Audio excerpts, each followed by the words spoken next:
DXMC 102.5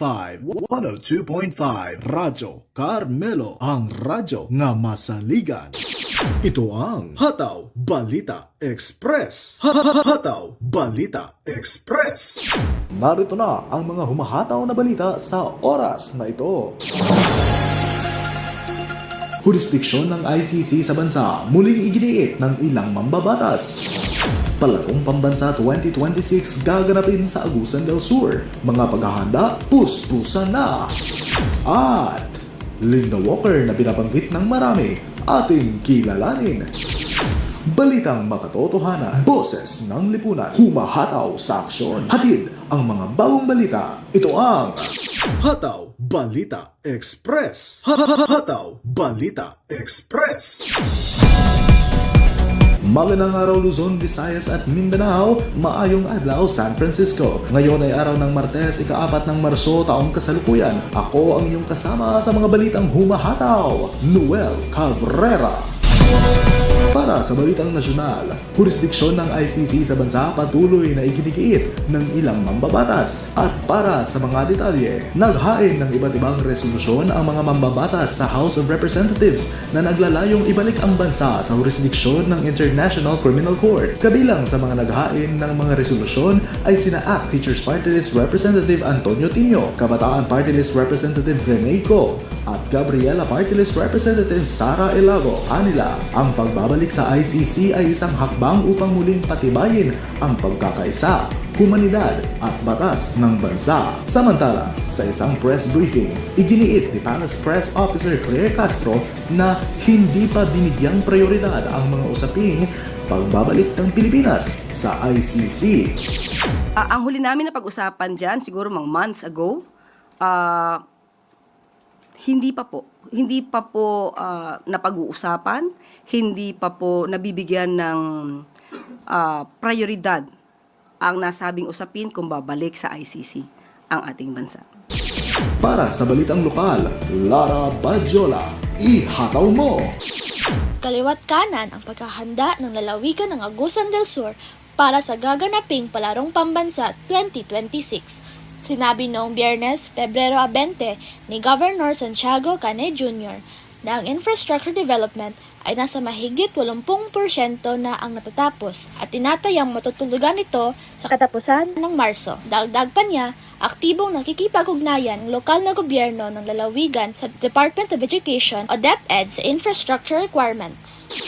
We are in close coordination with the Department of Education sa mga infrastructure requirements and the provincial government. On our part, we are on time insofar as the completion of all the playing venues and billeting quarters.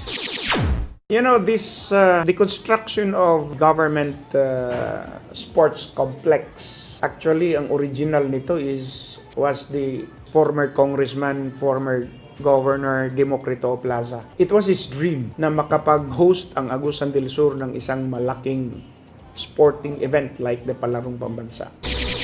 Ako si Lara Badjola, nag-uulat para sa 102.5 DXMC Radyo Carmelo, ang radyo ng masaligan. Maraming salamat Lara. Huwag palitan ng radyo. Tumutok lang sa 102.5 DXMC Radyo Carmelo. Magbabalik kami pagkatapos ng ilang patalastas. DXMC 102.5 Radyo Carmelo, ang radyo nga masaligan.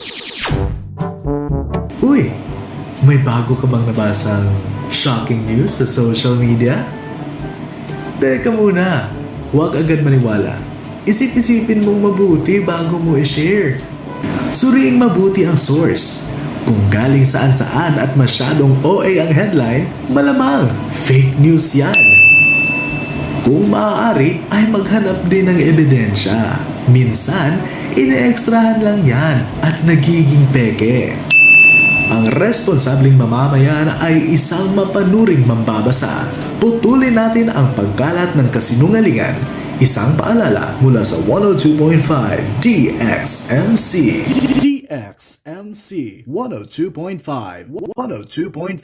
Radyo Carmelo, ang radyo nga masaligan. Nagbabalik kami, narito na ang pinakamainit sa mundo ng showbiz.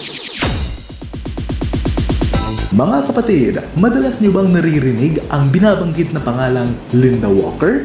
Halina't kilalanin natin siya. Sofia Castillo, ihataw mo!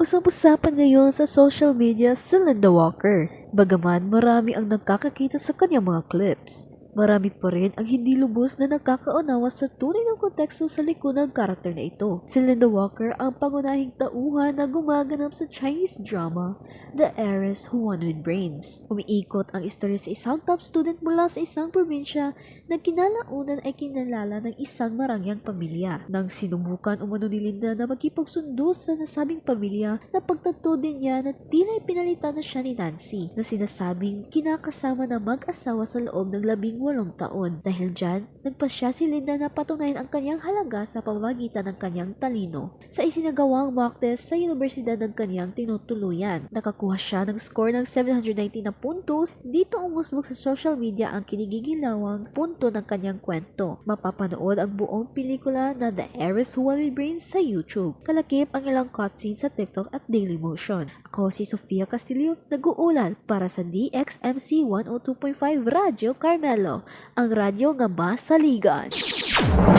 At yan ang 6 na minutong pagbabalitang aming nakalap sa mas pinalawak at malalim na pagmamatsyag.